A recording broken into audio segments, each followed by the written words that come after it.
Okay, so Savannah is the owner of a niche dressmaker and boutique. And a little backstory, I kind of used a little bit. My mom owned a business on the southwest side of town. She was a dressmaker, interior designer, and decorator. She was off of Chimney Rock and West Belfort in a little boutique for over 25 something years.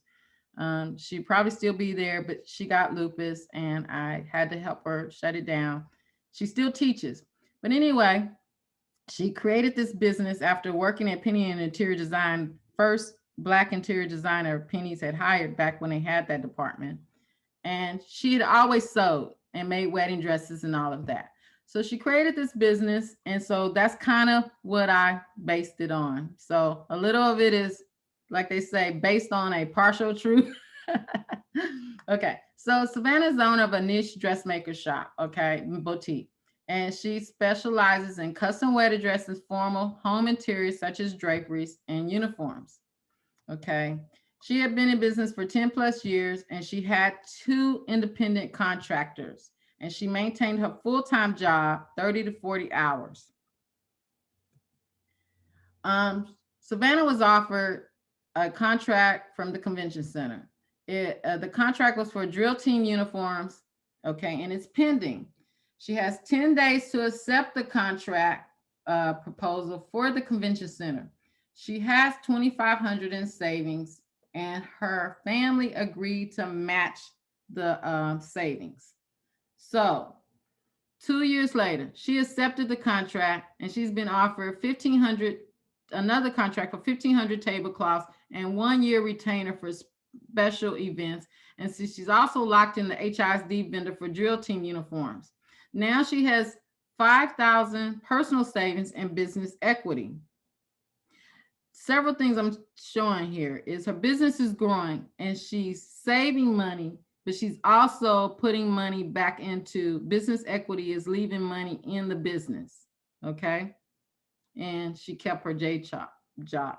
Okay. So these are the things though. She's growing. And there's a thing about growing too big, too fast, or not knowing when to leave that money alone and go to the bank. Okay.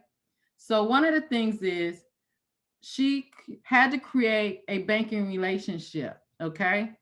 And my mom, I learned so much from my mom, even without her really, because she took me everywhere with her. And one of the things is she always went to the bank and made her deposits, big and small.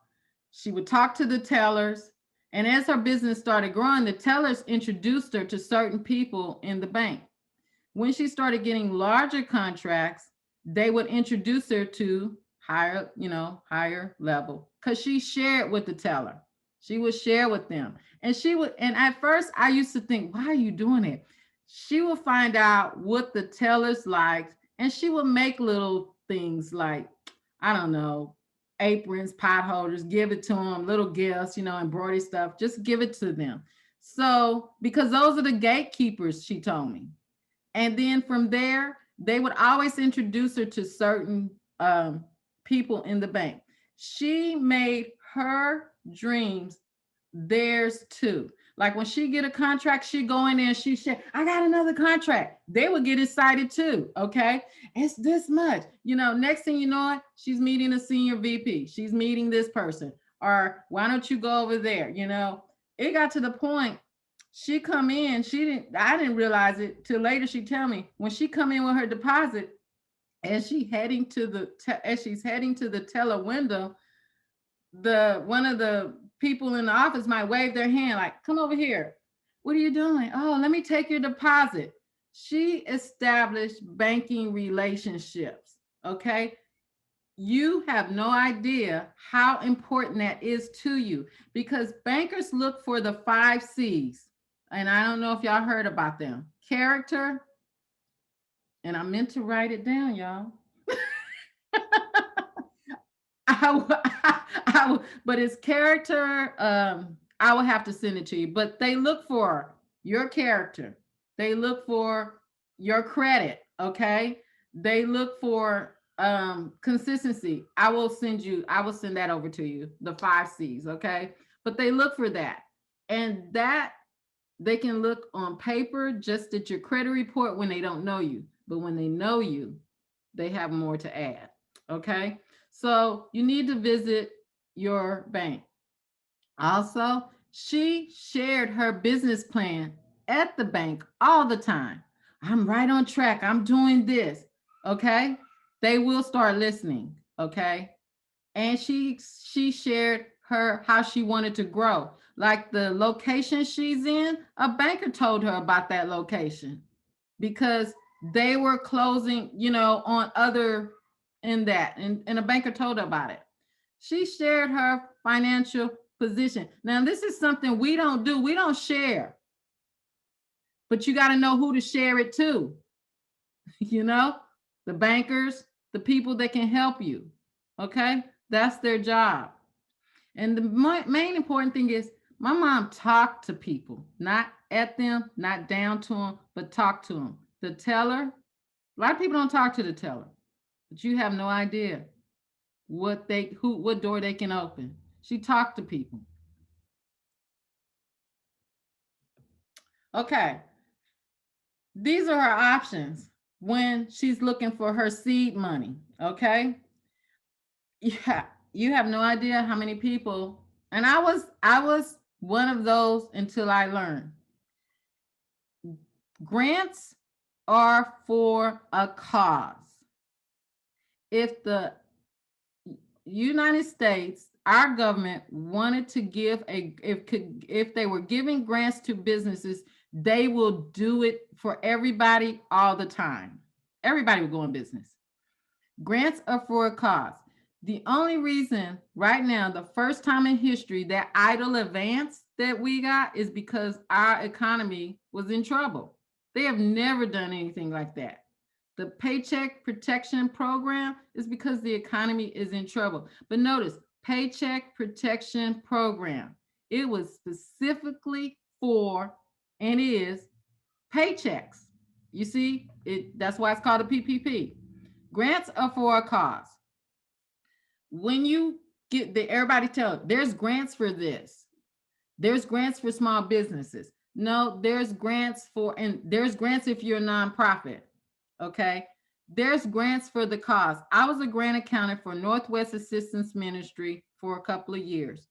The grants are for the cause itself.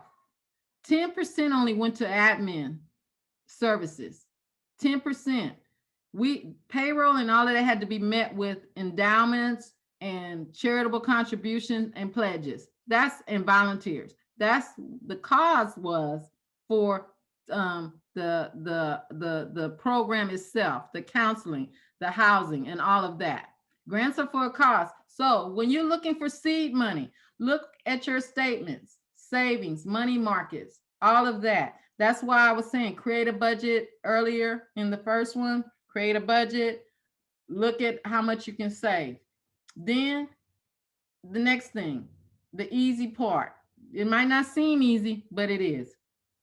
Family and friends. Apply funds, capital injections, fund initial costs use that. But let me tell you, when you go to family and friends, go with your business plan.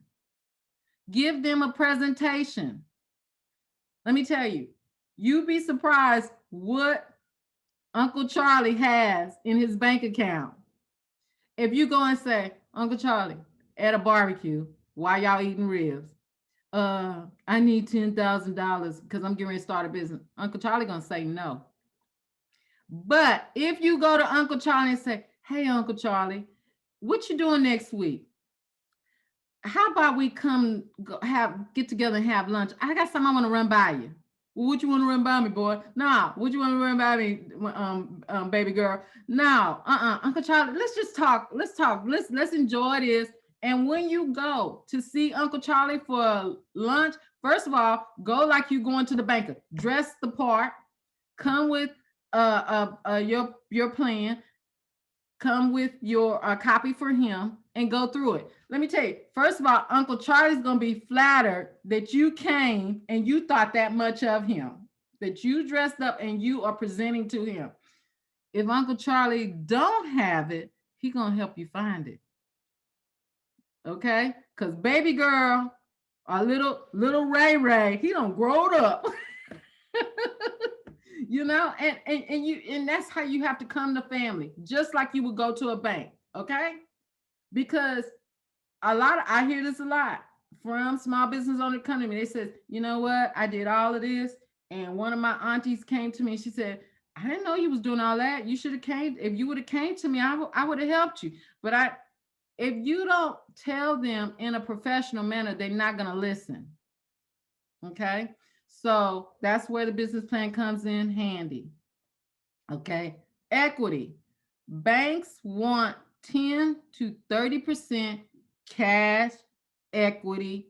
What is cash equity? Cash equity is the money you've put into it. Now, it could be if you've already been in business and you've been keeping your books, it could be money you've already invested and you can show it. A perfect example is on Shark Tank. If everybody watches Shark Tank, they have sold them on the business. And then this is when you hear the drum drops when they say, how much money have you put into it? And they say, nothing.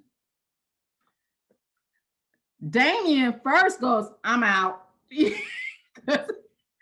Damien don't play. He like, if you don't put no, and Mark is next. But the ones that say, I put this much money in my business, they sit up. If you notice, their posture changes. Like, because it's like, if you're going to put that, if you believe in yourself that much, you putting that much money in, I'm going to believe in it too. And the ones that get them crying is the ones that say, I gave up everything and moved in with my mama so I can start this business and all my money went into. They crying because they like, oh, she really loved you. The American. What does Mark say all the time? You the American dream. Okay. You have to put your own cash equity in. There's ways of doing it. Bank savings. You can, and I don't encourage it, but you can siphon off a little of your 401k for business. I don't encourage it, but if you think it's going to work, I've seen it with a young lady. She came to me, daycare. We put her projections together. She didn't have the 10%, but her and her husband had enough in their 401k to take off like a fourth of it. They're opening their third daycare. Okay. But she followed the business plan and she followed the projections to a T. Okay. So that she could, because there are companies, they will help you. Banks will help you. Okay. In Texas, you cannot put up your home, period. Unless, of course, it's your rental property, you can put that up. But your home itself, your homestead, you can't put it up. Okay. Okay. The next thing is your okay, so we got equity. Okay, dollars. Dollars, bottom line, translates to bank is seed money. When banks, I have a loan now being held up. It's a $2.5 million loan that we put together. It's being held up. It's been 8 months. And the reason why it's being held up is because they don't have the cash equity injection, but his family members do. And they're going to put it up. They're going to be investors under 20%. This is the problem because it's $200,000 they have to put up. Banks have to see where the money came from. They have to look in your bank statements. And if the person's putting the money up, they have to look in their bank statements for 3 to 6 months. And it's because they got to make sure it ain't drug money. It's not being laundered, all of that. They have to see it so they can trace it and all of that. Also, because that family is putting up the money, they have to sign off saying, we're investing, this is a gift. We're not going to ask for them to pay it back. And the reason why is because the banks want to make sure they're going to get their money back. You know, right now, SBA is approved by the government to waive all loan fees that are associated with a loan. and you only have to put 10% cash equity, because they're trying to put new businesses in the economy to hire people. Okay. Getting an SBA loan, SBA guarantees, as a rule, 75% of your loan to the bank. And that's why the bank asks for 25 to 30% cash equity. So they fund the loan, but they need other people guaranteeing it. Okay. And that's why the bank asks for 25 to 30. But right now, the SBA is going to guarantee 90% up to October the 1st. And you only have to come up with 10%. Okay.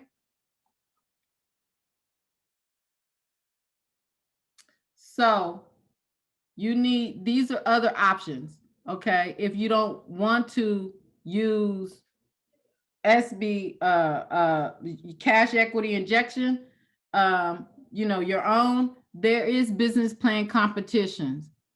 Capital One has one, City of Houston has one, Houston Area League, and HCC. You can go to their sites. They have them all year. They're pitch competitions. This is the thing. If you make that your job to go after those, it takes away from your business. And it's okay if you want to do that, but you're not the only one going after those. That it's a limited pool. You're not bucket. You're not the only ones going after these business plan competitions. Okay. So it's a lot of commitment, because usually the competition isn't just like they pick a day and say January 25th or June 30th. No, usually leading up to that, you got to meet once a week or once a month or twice a month. You have to do some workshops, all of that requires time that you could be putting in your business. So you have to decide, is that something you want to do? Okay. The other thing is SBA, these are the loans, but on there, that link, the lender match, if you go to that link and click on it and put in your information, they will match you with what loans or financial institutions you should approach. They also will let you know about lender match meetings, matchmaking meetings, where you can go, and now it's Zoom because of COVID, where you go and you meet bankers face to face and start working relationships with them to help you. Bankers listen if you have a plan. Bankers listen if you have projections. Bankers listen if you know what you really want. Okay.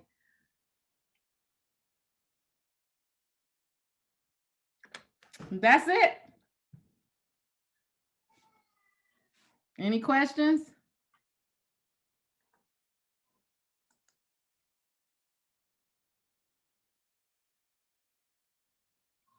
The money one is when I always lose, y'all. Nobody wants to talk about that one. Y'all have my email address. Nobody wants to talk about the money one. Hey, I thought it was interesting that you said that the banks want to know,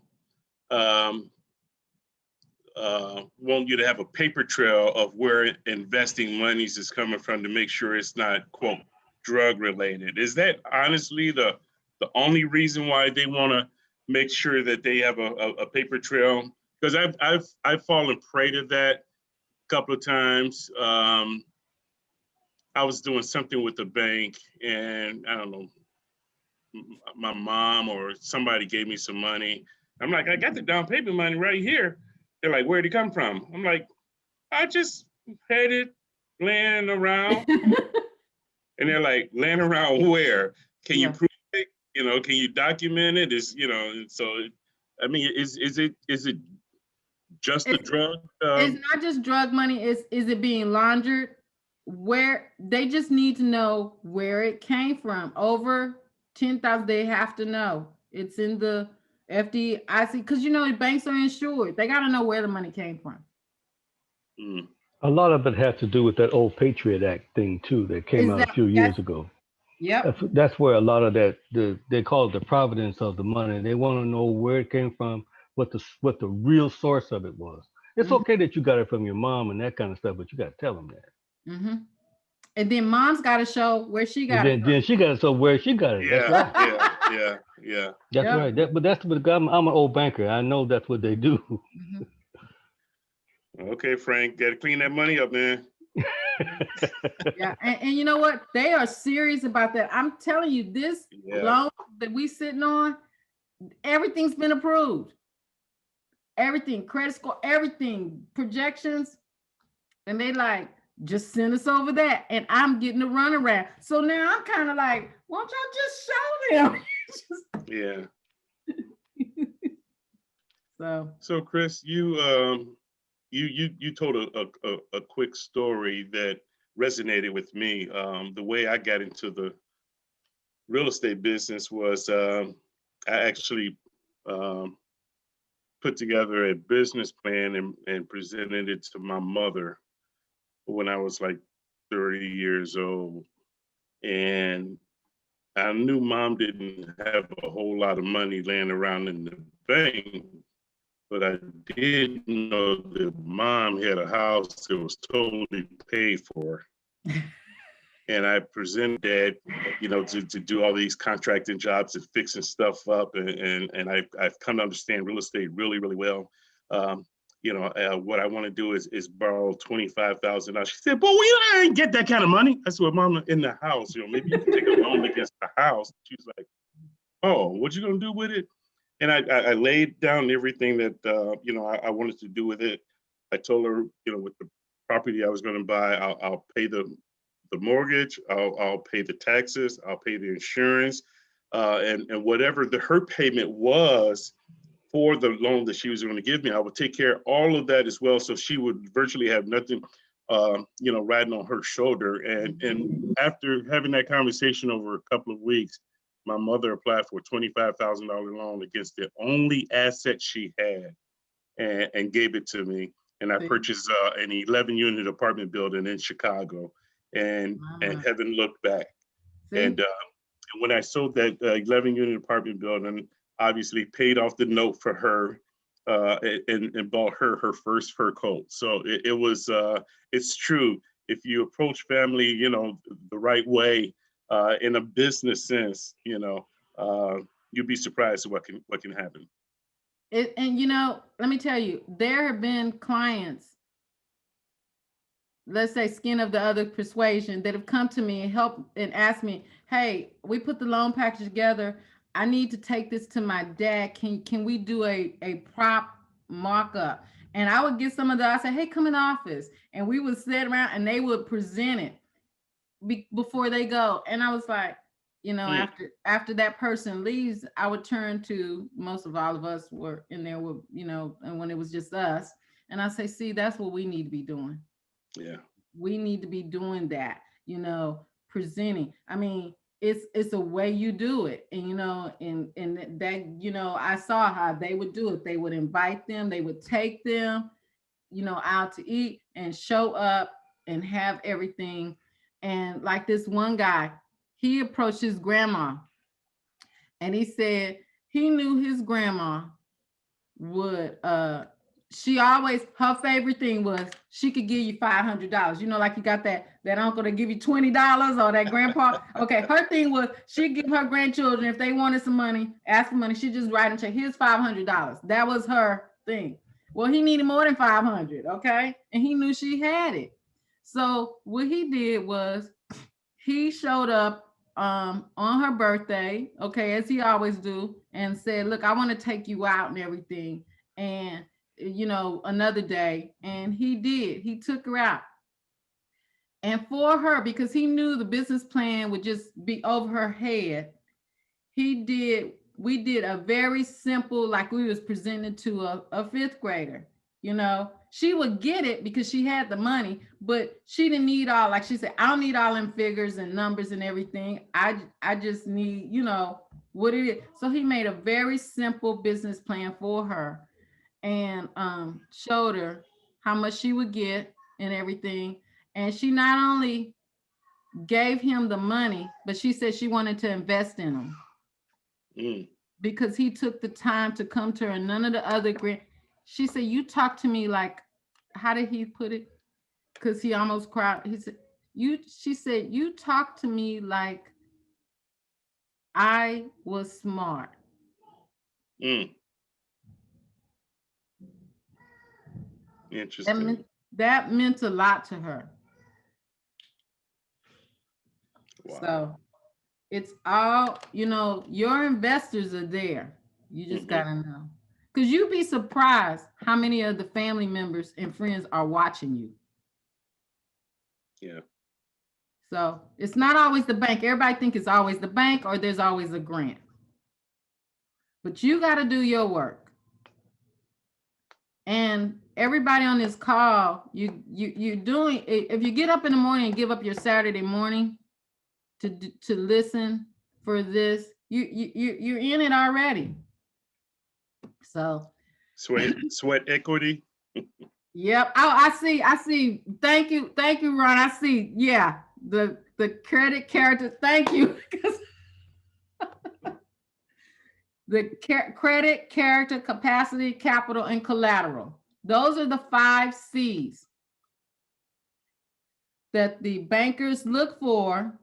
And then after that, and when we get to the capacity and collateral, they're really looking at your global debt to ratio. Mm. That is a number, not the business debt, because a lot of people come to me, why do I look at my personal? Okay. They do. They look at your global debt ratio. That's your debt in personal and your debt from the business. Because at the end of the day, somebody got to sign on a dotted line that's going to be responsible for paying for it. Right, Ron? Your mute You is on on. mute, Ron. You have to make sure the bank wants to know they're gonna get their money back. That's right. That's up front. That's what they're there for.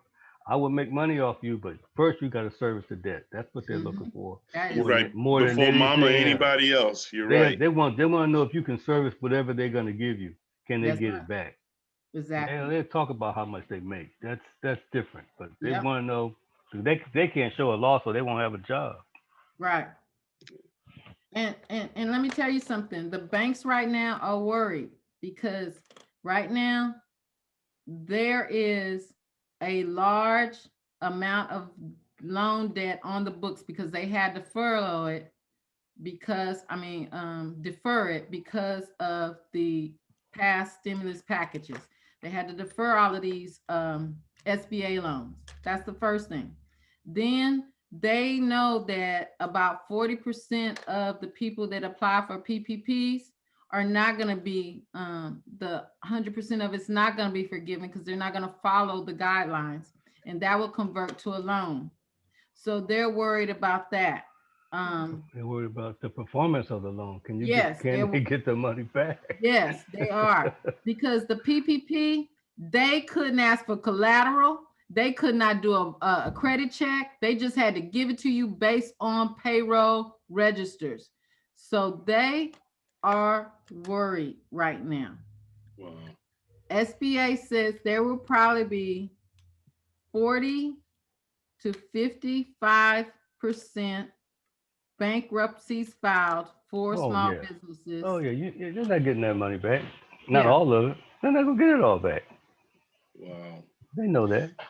Well, Christine, So since you finished a little early, and when we had this call booked to 11 o'clock, an extra half hour, what I like to do is kind of go a little bit around the horn and just touch bases with everybody that's on the call. If you like to share, with everybody, what your dream is, what your entrepreneur dream is, what you're contemplating, what made you get on this call today, and what's driving your entrepreneurship hopes and dreams. So if you care to share that, maybe, Christine is the residential expert here. She also works at SBA and part-time consultant and all, she wears a lot of hats like I read in her bio.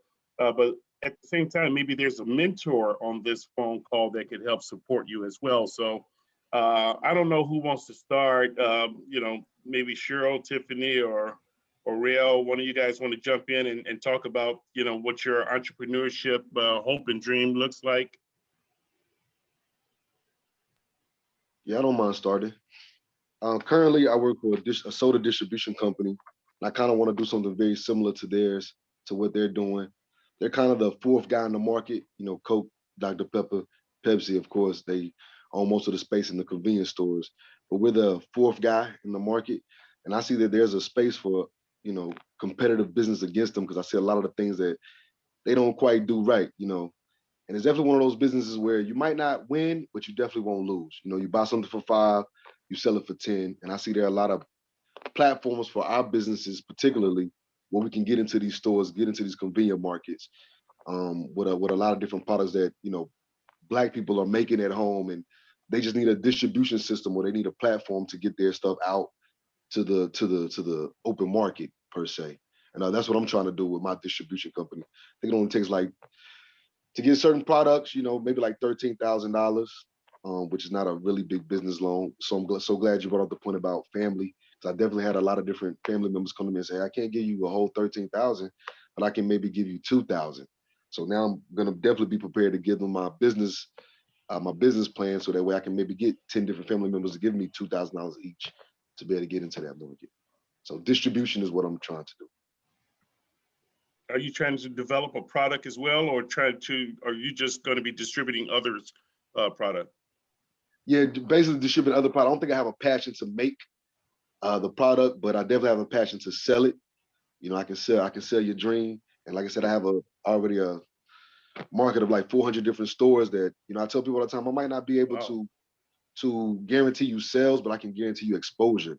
Because with those 400 Okay. stores I have all over Houston, definitely by Shelf. tomorrow I can get them into 200 different Yeah. stores, you know. You can get shelf space. You've done something. That's if you can get it on the shelf, you've done something. Yeah. Right, I need right to get it on the shelf. So I'm not passionate about making a product, but if people are making products, you know, there's other things out there. I definitely go look for it in different markets and maybe bring it to the Houston area as I travel in different places. Like you being in Chicago, I know Fago and Rip It is really big out there. But you know, bring Yep. those type of things to the Houston market and try to sell it. Awesome. Awesome. Well, How thank will you you for. get paid? Go on. Go ahead. No, good How will question, you Chris. get paid? Well, I'll be buying it for maybe a wholesale or a manufacturing price number, and then I'll be selling it to the stores at a more retail price. So like a lot of times, I'll just use the Fago for example. You have to go to them with at least $15,000, but when you go to them with the 15,000, and these are just basic numbers, you know, I buy it from them for $5, and I'll sell it myself individually to the stores here for $10 a case. So you're gonna hold inventory? Yes. You need space. You wouldn't want to do it as like a drop shipment or something, so you wouldn't have to hold that inventory I or never have thought some about kind of agreement.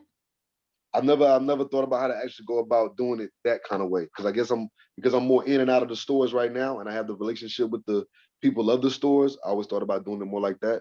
So I really don't have the information about how to do the drop ship. Yeah, so you don't get stuck with inventory, because what if you buy all that inventory, then for instance, it for whatever reason it doesn't sell at one of the stores, you know, after a while, and they say they just you know, either cancel their order or they decrease it. Now you're on the hook for so much inventory you're holding, and you know, if you hold that inventory at the end of the year, you got to pay taxes on it. Yeah. Yep. So, I mean, just, you know, That's something I'll look into. Yeah. Mhm. Something to consider. So just look at all your options of what works for you that doesn't cost you a lot of upfront costs. So just explore and research. This is just a suggestion. Logistics, okay, of distribution. Great analytics, Christine. Very good. Very good. Hey, Cheryl, you want to share? Yes, Elder Johnson. I just want to say, Sister King, this has been a very informative session here this morning. And what I'm looking at is becoming a newly entrepreneur. I didn't come from a family background where we had entrepreneurs. Now, my grandfather, he did on a little small scale, But recently I have, it has come across my mind with during the pandemic, with job loss and so forth, and different careers that I've worked in my career, I've been considering and doing research on starting a notary public business and a loan signing coming out of the mortgage industry. And I know Houston is a hot market. Well, Houston has a hot housing market. So I just wanted to get in on this this session today to see how I can, start maneuvering and just learning. And some of the information that you shared, Sister Chris, about the Chamber of Commerce and a lot of that, those other different entities would be a great start for people that are new or, just have that heart and desire to become an entrepreneur, because I, feel that it should be a time where we should be working for ourselves, and you work for others, and you're helping them increase or grow their business, and why not do that for yourself? And also, as Elder Johnson mentioned, this will also help when we start generating that income. It's also helping build the kingdom of God as well. So I look at it in that aspect too, that I want to be a blessing not only to the community, but also to God's kingdom as well. So all of the information has been good information. And I've just been trying to look at a lot of different things, real estate, getting into real estate investment as well. Yes. Awesome. One of the things, Sister Cheryl, a client came to me and similar. And one of the things I suggested to her, and I'll suggest it to you, is if you want to get into the loan and the notary, is the hot shot loan closing. And it just was brought to my attention because about 2 years ago when my father passed, we was in the process of selling his home.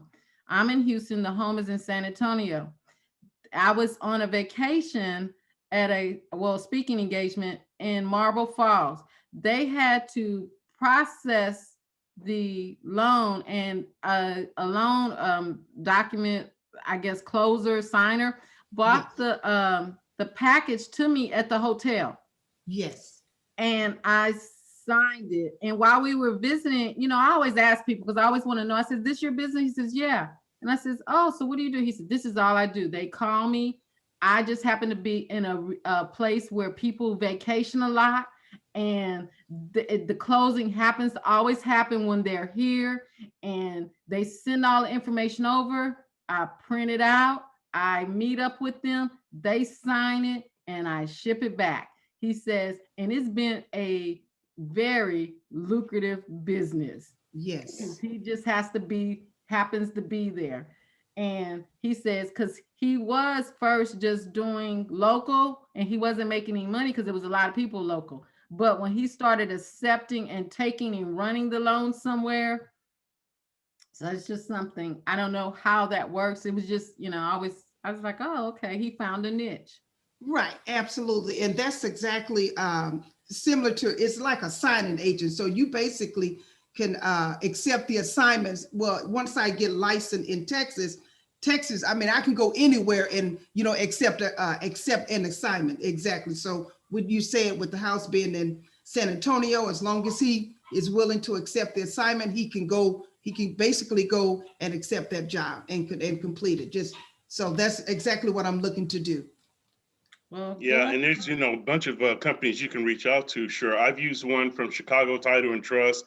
I was out in Vegas. To Christine's point, I was out in Vegas with my wife and met the lady down in the lobby.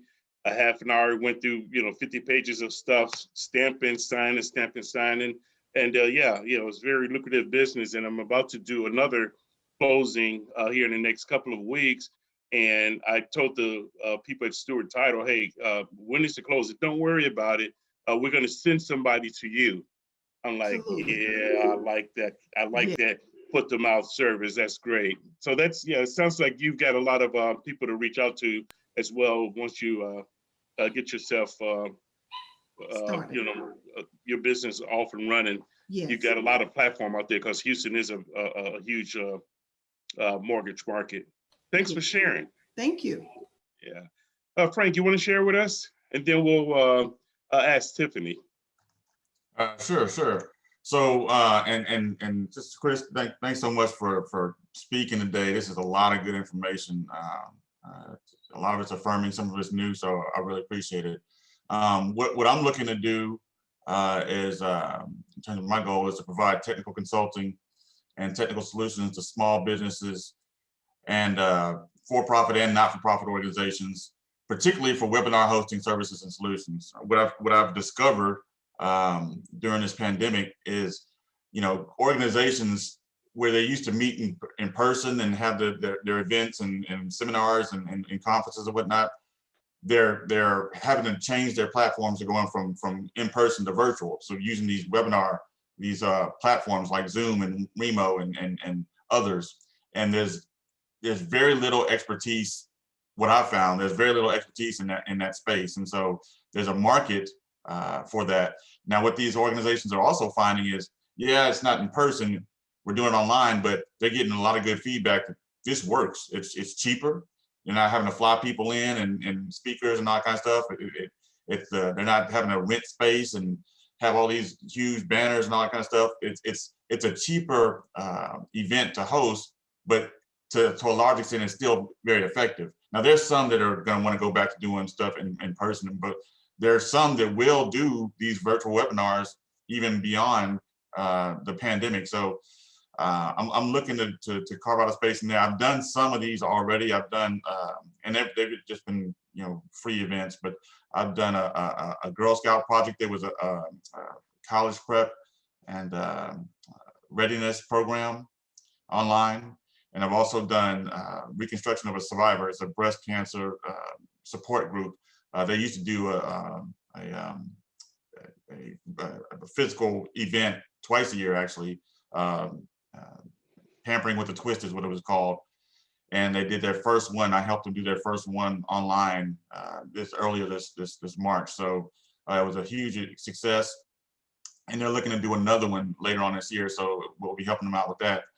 And so that's kind of the entry point into technical solutions that I'm going to be offering, at least initially. And then I'll also go into stuff like Oracle support and some solution development and integration development. That's kind of what I do in my day job. So to Cheryl's point about doing it for the man, might as well do it for myself. So, but we'll start off with webinar hosting and that type of thing initially.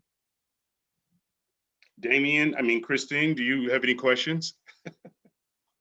No, that's awesome that you're doing that. And I'm sure there's a lot of industry organizations for you to go for. So the NACE codes will be good for you so you can find out. Mm-hmm. And then from that, you'll find out about the industries and everything, and maybe some memberships to join so you can, build your portfolio. Yep. Yes, yeah, really good information. I really appreciate it. Frank, do you see that business that you're speaking of needing an influx of cash to start it off, or not? It's been a low cash entry point, I'll tell you that. And what happens is you'll do one event and then somebody will talk about how, if I'd have done this event myself, we'd have all kind of technical problems, but I worked with, Frank and his group, and it was flawless. And so we're planning on doing it again. So word of mouth is going to be very helpful there.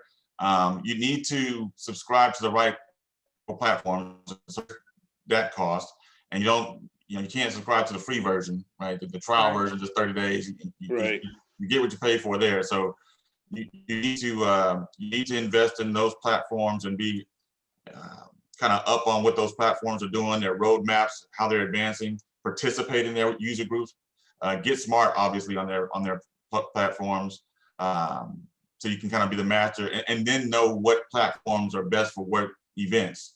Yeah, that's part of what we're bringing to the table. Knowing, okay, so this is the type of event you're doing. You're gonna have 10 people, 50 people, 100 people. Okay, you need this. Or you're trying to simulate a true conference environment. Okay, you need something more than Zoom. You need Remo or something like that. So you just need to know your product and service, just like anything else. Just like anything else. But for now, I would say it's probably a lower price point, entry point, if I, relatively, I would say. Okay. It's not like you got to go out and buy a whole bunch of servers and put them in a Absolutely. room or something. So that's the thing. Everything is in the cloud, and that's what makes the price point very, very low. So as long as you're willing to pay the subscription prices for, or the monthly or annually is what you get a better cost point on. As long as you're willing to do that across several platforms, then you're in good shape, because everything's in the cloud. I don't have servers around here or anything. I got a laptop, and I did go out and buy another laptop because I don't want to be mixing my day job work with that. So I just want to keep, and I've got, my wife works for HR, so she's on me about that kind of stuff all the time. But, so I did have to make that investment. But then, yeah, beyond that, and there'll probably be some other equipment like microphones and special headsets, because what I've done in the past is kind of host these webinars, and so I'm taking questions and curating questions and that kind of thing, and so I need my screens, I'm doing more. So there's those type of investments, but other than that, in terms of hardware, like heavy duty hardware, Wow, rent out the cloud, amazing. Absolutely. Hey, thanks a lot for sharing, Frank. That's a, man, we, and our prayers are behind everybody in these endeavors, talking about economic empowerment for the church, and these businesses. Awesome. Hey, Tiffany, you want to share with us? Sure. Good morning, everyone. Good morning. Thank you for hosting this event. It's been very informative for me. I am looking to do something in real estate. I am in public ed right now as a high school counselor, and retirement May 2029. It's in my view. And so I'm trying to think of something that will be kind of, I guess, passive, entering it for now, putting some things in place with real estate. I grew up in Bryan College Station, which is a college town, and then went to school at Sam Houston. So my first thought was to do rental properties in those areas, get a property management company and lease out to college students. I got that idea from my real estate agent, who did that with her daughter when she went to Baylor. And she's continued to do that. And it's been quite profitable for her. Would love to do something with flipping homes, but I don't have a team together yet to be able to bring that completely to fruition. But my hope is to transition, once I do retire from public ed, to not have to go back, to be able to have something already set in place, so that I can transition into something that I enjoy doing. Not saying that I don't enjoy my day job now, but I'm working for someone. I have certain hours and things I have to do in order to keep that check coming. I'd like to have a little bit more freedom, I think. And then we'll see from there. I've got a couple of other ideas for small businesses, but primarily to start off in real estate. Who knows, maybe transition from rental properties to maybe multi. I liked, Mr. Johnson, your idea with the multi-family home project that you did in Chicago. That would be something I'd have an interest in doing at some point. I think for now, just trying to get my feet wet. Absolutely. Well, I've been involved with real estate for 30 plus years. So if there's any support or suggestions I can give you, certainly, I'm willing to share that information with you. What say you, Chris? I think it's awesome, like I said, that everybody is keeping their day jobs to support their business. Because you know what? Even what you're doing, Tiffany, you can take a little bit out of what you're doing at work and apply it to your business. Yes, ma'am. And transitioning to that, that's one thing my mother did. She kept her day job and she went back to Penny's. I didn't tell you this part, 3 times after she left. She went back 3 times. She kept her door to keep her doors open. She knew. She went back to Penny's 3 times. The last time she was like, no, I'm not coming back this time, because they was like, you want us to keep the light on? She was like, no, I'm good. Yes, there comes a time to hang it up and leave it hung up. That's right. Yeah. And in Chicago, we call that side gig a hustle. And of course, it typically carried a kind of a bad commentary behind it. But, me following, my stepfather around and fixing and cleaning and all of that, when I became of age, my little hustle was, to, fix up real estate. Then I started buying the real estate. And then instead of flipping, I did flip and do currently flip. But mine was that there was such a lack of nice rental properties out there that, me and my wife just decided to just rent. And we did that during the Houston housing bust. And when people were losing homes, they were downsizing to apartments and other residential homes. And we were there, and we, hardly ever had vacancy. So whatever we could do to support you in that, for sure, we'll lend that expertise to you for the price of a cup of coffee. Yes. Gotcha. Hey, Brother Downs, you want to share with us your business? Yeah, let me get unmuted here. My business is a little bit different than what you've heard talked about here. I'm in the fur dressing business is technically what I do, but most people refer to it as a tannery.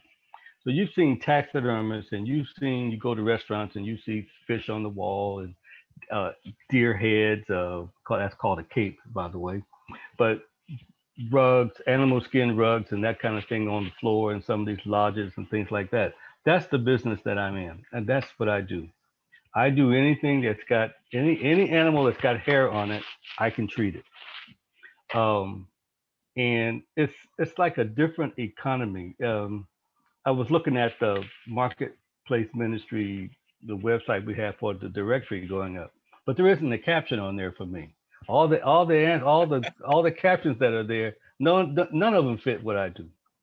But what we are doing is, like I mentioned, it's a different economy, or a separate like economy, because it's not like the insurance business or the rental business or retail business or anything like that.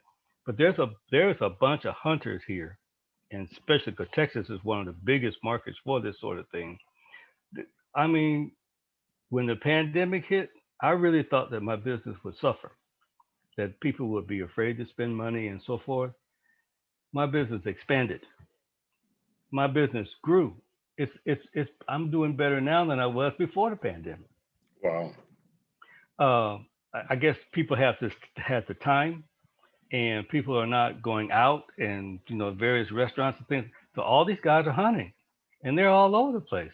I'm still getting shipments that come in from overseas, which I didn't think I would get any, because they stopped everything. They stopped the travel. They didn't stop the safari business, because I'm still getting. I received a life-size rhino the other day.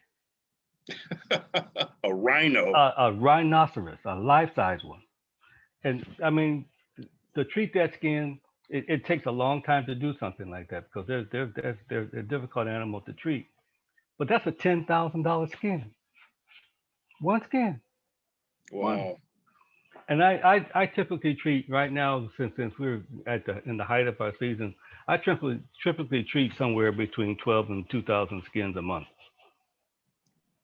People hunt like that. It's unbelievable. It's a whole different thing that you don't see. And I guarantee you, I'm the only Black person in the business. So D, because I want to support Black business. So when you're ready to put on a webinar, let me know. Whatever you want to talk about. We need to talk about that. We need to talk about that. I've got one that's kind of on the shelf, and I had it up and running last year. Then a whole bunch of stuff happened. I need to put that back out there. But the business is doing really well. There are 2 other tanneries that are located here in Houston, and there's a bunch of them that are located throughout the Hill Country, the San Antonio area, and further down, all through the Hill Country. There's a bunch of really small ones, but there's only 2 really big ones that are here. That's myself and Fur Dressing of Houston. Because he's big and he can do the same kind of capacity that I do. As a matter of fact, our methods are the same. I don't do a whole lot of advertising. My business really runs off word of mouth. One taxidermist will like what I do, and he'll tell another one, and he'll tell another one. And but my reviews are really good right now, so things are going well. Things are actually going pretty well. You know, but we got the whole PPP thing, which I talked to Christine about and all that stuff. Anyway, we got all that stuff that's going on. But basically, right now things are looking up. Wow. If you guys remember, well, the ladies probably won't remember, but the guys may remember this. About 4 years ago, maybe 5, during the men's conference. You talk about that lion. Yeah. Our theme was something about a lion. Ron supplied the church with a full-size male lion. And this thing was huge.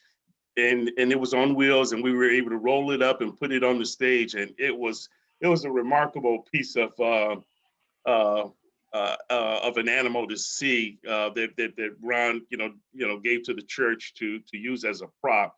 And everybody was taking pictures and selfies with it and everything. Real cool work that he does. I was nervous. That scared me to death. Yeah, because that wasn't mine, by the way. That belonged to a customer of ours. But we did the work on it and everything. He let us use it to display it and so forth. But man, you damage something like that, it's irreplaceable. That thing was worth over $100,000. I was scared to death. I'm glad we got it back to you safely and in one piece. Really. We got, I think, time for one more. Cassandra Johnson, you want to talk about your business? Sure. I'm having a bit of a video issue. Really? I need a new computer, hint, hint. But just kind of on the back end of what we do with real estate and my semi-retirement from American Express, we've got a lake house wedged in between Cleveland and Livingston in a small community called Ace. We decided we've had the lake house for a number of years, and the last couple of years we decided to turn it into VRBO, which I'm managing now. Been very successful since we launched it over 2 years ago. And for anyone that has any type of real estate properties that they may want to consider as a kind of VRBO side business, it is very lucrative, and it is in demand, especially now, especially during COVID. Again, we've been extremely successful with it. With that being said, I'm going to send everyone a link. It's just going to, some of you already have it, but those that don't, I'd like you to kind of take a peep. It kind of provides you a property details, rates, aerial view of the home as well. It literally sits on the lake. And if you have any questions, you can contact me, you can contact Daniel. You can, again, the website is managed by VRBO, which is also part of Home Away. So I'm going to send this to the chat now. But again, if you have any questions, please feel free to let us know. Good, thank you, Cassandra. Yeah, the fishing out there is really, really good. And when she says it's by the lake, it's right outside the back door, so it is right by the lake. But yeah, thank you so much for sharing that, Cassandra. Christine, you are the woman of the hour. Thank you so much for all of the knowledge and everything that you brought to this meeting today, for your sharing. I'm sure the folks on this call will be knocking on your door, calling your phone, or emailing you with additional information, whether it's Rael, Tiffany, Cheryl, Frank, or myself, or Ron. Hey, can we give her a virtual hand clap for her work? She did a good job. Great job. Welcome. Thank you. I just wanted to say real quick, didn't want to hold up the meeting saying this earlier, but an opportunity fell in my lap after being at SBDC for almost 12 years. And it happened so fast. But next week will be my last week with SBDC, but I'm still Wow. at First Met. Yes, Oh, I wow. will be working with an accounting firm because that is my background. And it's remote and it's flex and more benefits and money, and also allows me to be able to work even more in my business because I'll be working Wow. flex and remote. So I was approached and it was nothing but God, y'all. It happened within, I wasn't planning it. I was planning on retiring from SBDC. It happened within a week and a half. Wow, congratulations. No, so Congratulations. Thank you. Absolutely. Congratulations. Thank you. Yeah, those are the best blessings to share. Show up. Yeah. Yeah.